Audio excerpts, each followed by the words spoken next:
by Underdog. Underdog is hooking up new customers. Play just $5 and get up to $100 in bonus funds when you sign up with code GOLFSGPN.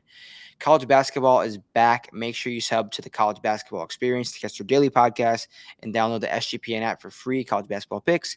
We're also brought to you by MyBookie.ag. MyBookie is your place to bet on football and everything else. Their prop builder is second to none. Their motto is bet on anything, anywhere, anytime. Easy deposit, lightning fast payouts using crypto. So head to MyBookie.ag, promo code GOLFSGPN. 100% bet back bonus up to $500 for new customers. That's MyBookie.ag, promo code GOLFSGPN. We're also brought to you by Novig. Novig is America's #1 sports prediction market. Novig, you're getting their best prices since they are a market and not a book. Available in 35 plus states. Download the Novig app and get $50 when you spend $5 if you use our promo code SGPN. Get in on the action. Novig, promo code SGPN. I'm not sure if any of you listening to this have watched the DFS show earlier, but I completely botched the ads earlier today. It was like borderline like Shane Gillis Netflix special. It was that bad. And I made up for it there. So shout out to me for those ads. But first, shout out to Dom for Michael motherfreaking Brennan winning the Black D, the Black Desert. What a call. Not many people were talking about it. And this show, you brought up Michael Brennan from the absolute rafters, and he got it done. So congrats to you for that. And let's talk about Michael Brennan before we start off. Yeah, I mean, to be honest, wasn't extremely confident, obviously, given the number, and then seeing where he was after Friday really is when I was like, I could see it falling off. I mean, it's his first PGA Tour event of the year. He's in a field full of PGA Tour pros. Like, there's 36 holes left. Something's going to go wrong, and it really didn't until 18. Yeah, and a 5-stroke lead.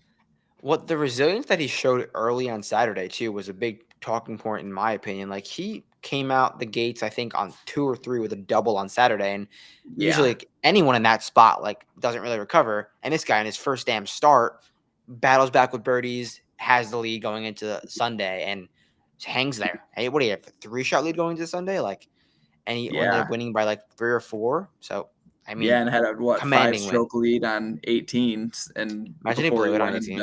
Went out of bounds. But imagine he blew it, like he made like a 10 on 18. That'd be crazy. That would have been insane.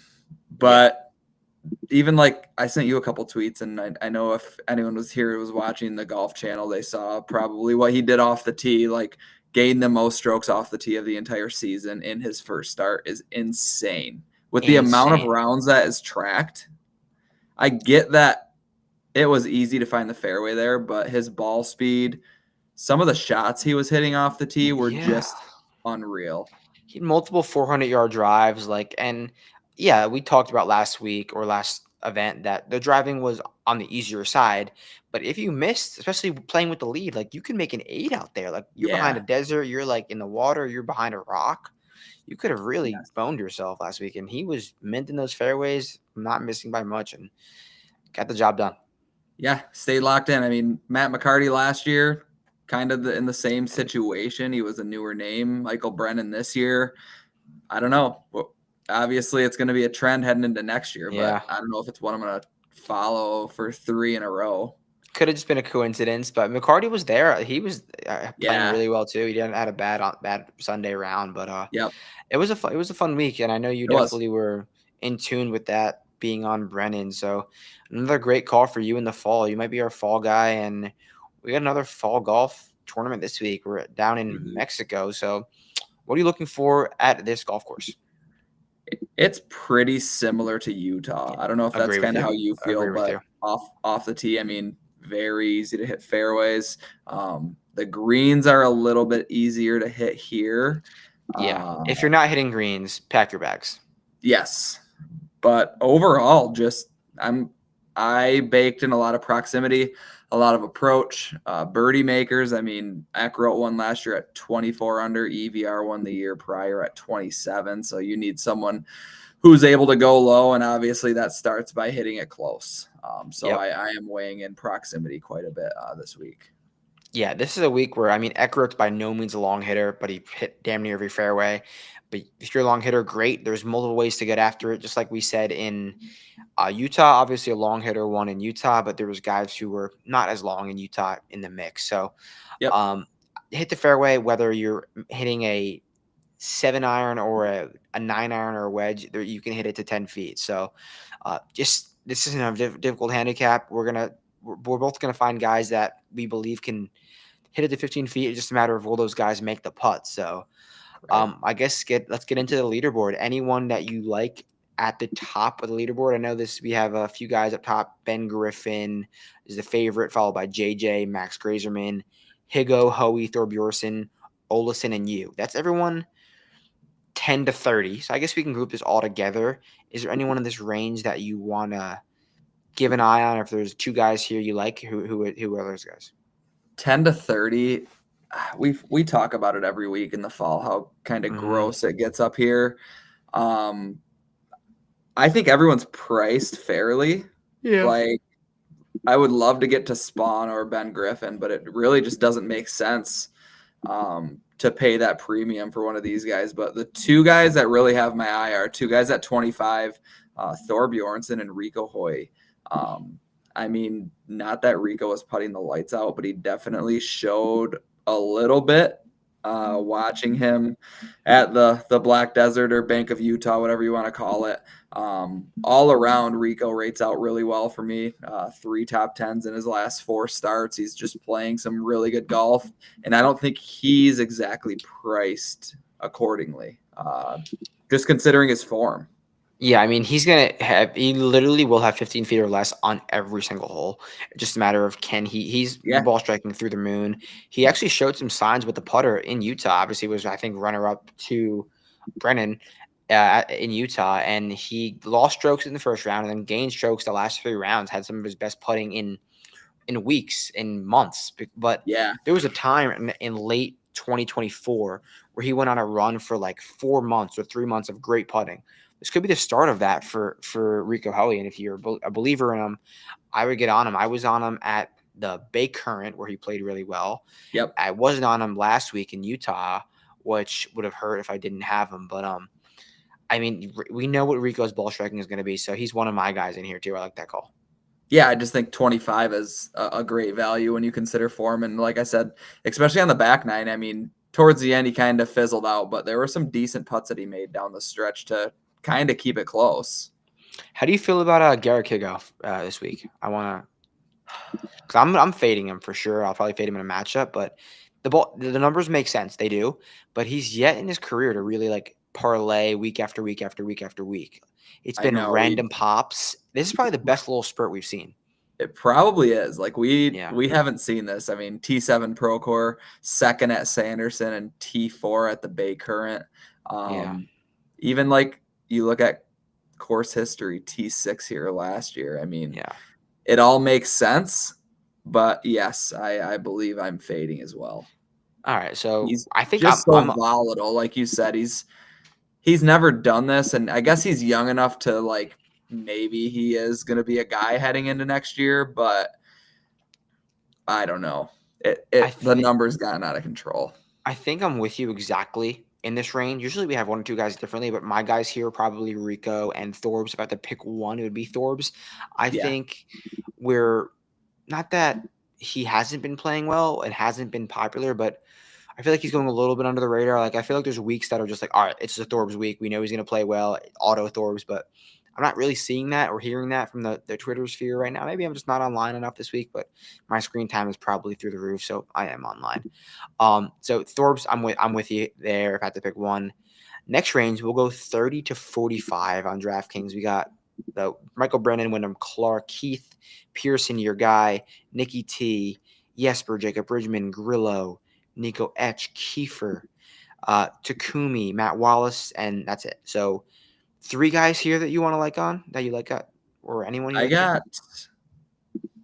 I got 2 that I like pretty heavily. All right, I'll touch on 2 as well. Obviously, Pearson Cootie. Yep, knew you were gonna get there. 40 to 1 with a top 6 each way. playing with no pressure, obviously. Got his PGA Tour card through the Korn Ferry's top 20. Playing really good overall. I mean, the off the tee is impressive. The approach hasn't been amazing, which is why I'm a little bit hesitant. But T3 at Bank of Utah, T14 at the Sanderson. He was T3 at the 3M earlier this summer. So I kind of like the way Cootie's trending. He's a guy who can make birdies. I think he's a guy who can go low enough to win here. I'm still holding out that I think a win is coming. I do think he's that good. Maybe he needed a little wake-up call to get his PGA Tour card removed and play on conditional status and bounce between what he could get into in the PGA and the Korn Ferry. So I don't mind Pearson Cootie 40-1 with the top 6 each way. And then my second guy is Wyndham Clark. Wow, I didn't think you were going to get there. I didn't either. We've talked a lot this year about name value and kind of where guys are at. Like, he is heading into the year the last 2 years, he's been one of the better golfers on the PGA Tour. The form isn't horrible. I mean, he's strung together quite a few cuts made in a row. T4 at the Open, obviously, did decent at the Scottish, and has had some decent approach weeks. I just think it's a good buy low spot at 45-1 with a top 6 each way. Especially in this field. Yeah, I don't hate it. The putter scares me a little bit. I don't like that he plays a lab putter. He was so good with that jailbird. I don't know why he switched to a lab, but numbers-wise, we know he has the grit and dog to win. I'm going to go with Johnny Kiefer here, around 45-1. Love it. Similar to Michael Brennan, if you don't know the name, remember the name. I believe Kiefer won the Korn Ferry Tour. Is that correct? Yes. Yeah, number 1 on the Korn Ferry Tour last year. Absolute stud. And he is, I think, 53rd, 52nd in the world ranking. So he's got a lot to play for this week. 50 and below, 50 and higher gets you into the Masters. So he gets into that top 50. He can solidify himself for the Masters. So it's crazy that he's 53rd, not being on the PGA Tour. That's just the state of the world of golf right now. But absolute stud on the Korn Ferry Tour, multiple-time winner, good at everything, birdie maker. So play the hot golfer coming off of a T12, T7. We saw a hot golfer just win with Michael Brennan. So I'm down for Johnny Kiefer around 45, and then Jesper Svensson around 40-1, a guy that I don't really love the approach play, but he's going to bomb it out there, and you look for a hot putter. Jesper Svensson can get the putter out. He's won before on the DP World Tour. So Jesper and Kiefer are going to be my guys in this range. Yeah, one thing I was going to mention about Kiefer, I saw the Korn Ferry Tour tweeted that he's the first player to win the Rookie of the Year and Player of the Year since Scotty Scheffler in 2019. Yeah, I mean, that's Scotty Scheffler's a good golfer if you weren't aware. So that's a good person to be good company to be in. Yeah, so let's go 50 to 80 after you're done. Yeah, I'm good for that now.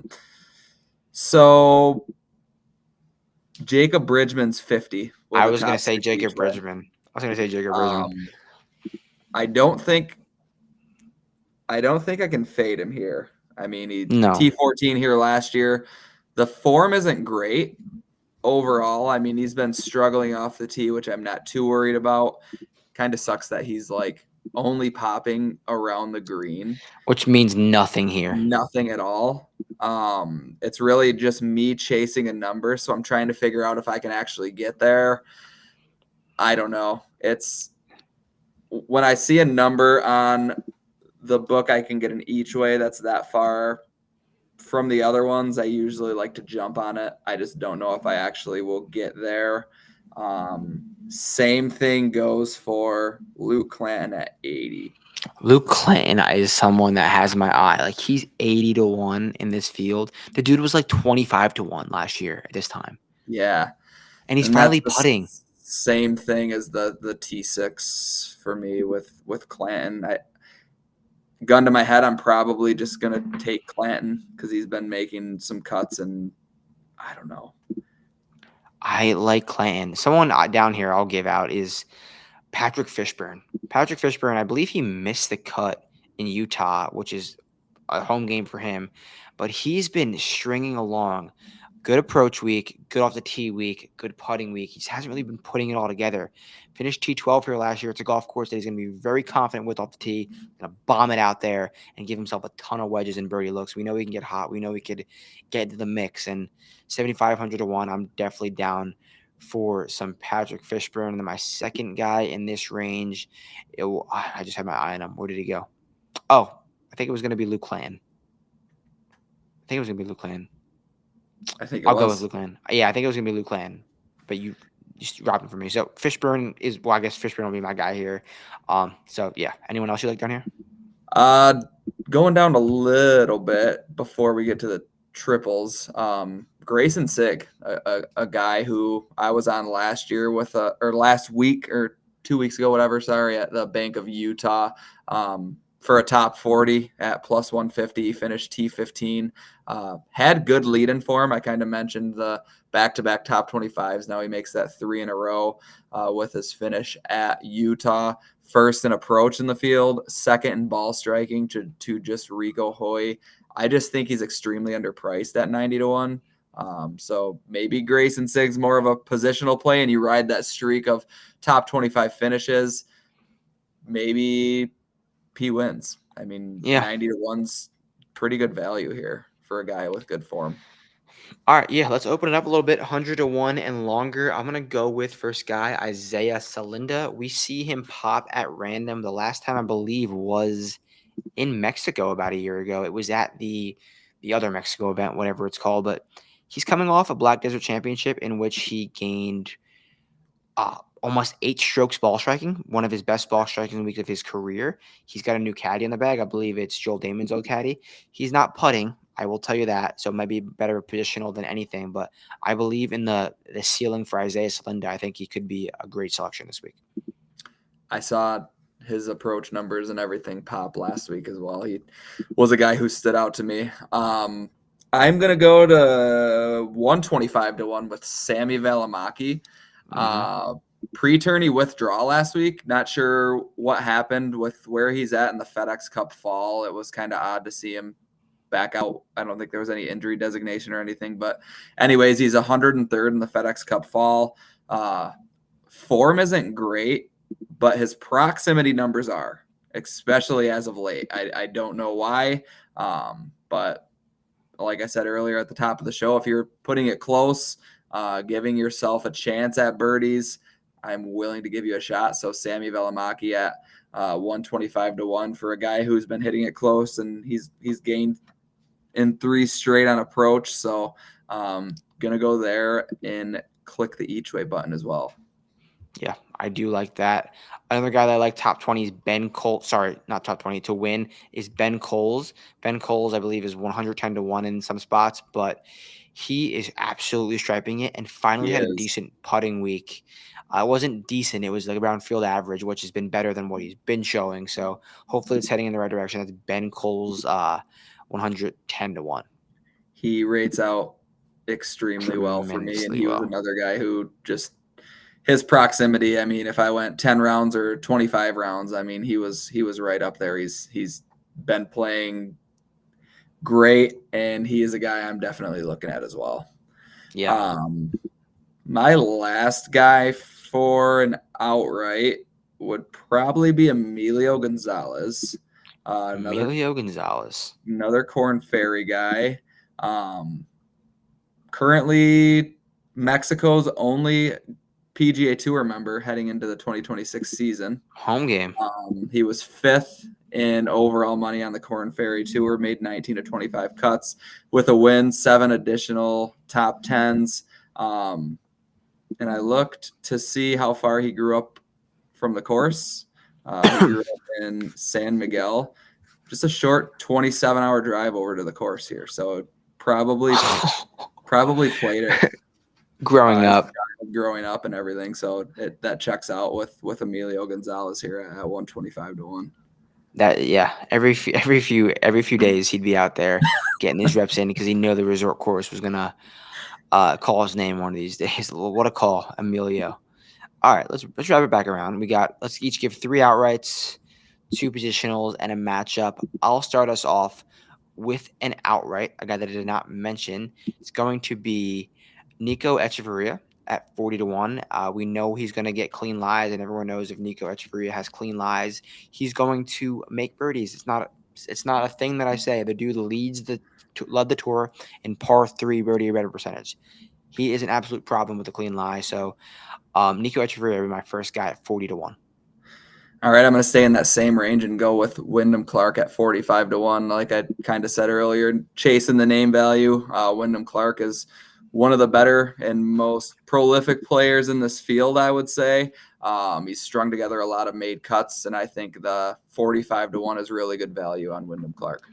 I'll go Patrick Fishburne as my second one. Everything I said before, he's piecing together good approach, good off the tee, good putting. If he could put it all together, he could be in for a great week, and he's done it here before. So Patrick Fishburne would be my guy. I am going to ride the wave with Grayson Sigg at 90 to 1. 3 straight top 25s, led the field in approach in Utah and was second in ball striking. So I'm going to go Grayson Sigg 90 to 1. And then I think we might as well team ride Luke Clanton at 80. I was going to say Clanton. Just do a combined squad ride. Third guy in. This could be the week. Yeah, Luke Clanton will be my guy there. I'll start us off with a top 20, and my first one is going to be Nick Dunlap, 5 to 1. It finishes at the top 20. Golf course where driving doesn't really mean everything. It doesn't. You don't have to drive it anywhere. If Nick Dunlap can just hit some fairways, the approach play, the putting, everything else has been fine. And this is a golf course where you can kind of spray it. So Nick Dunlap, 2-time PGA Tour winner, 5 to 1 to finish inside the top 20. I have 2 pretty gross top 40s. Okay, let's hear them. First one is Adam Schenk. I love Adam Schenk. No, I love it. 3 straight cuts made. Was 5th in proximity over the past 25 rounds. And my second one is Paul Peterson at plus 190. He was 51st at the Bank of Utah, finished 3rd in approach and dead last off the tee. But he's 2nd in driving accuracy this season. Something doesn't add up.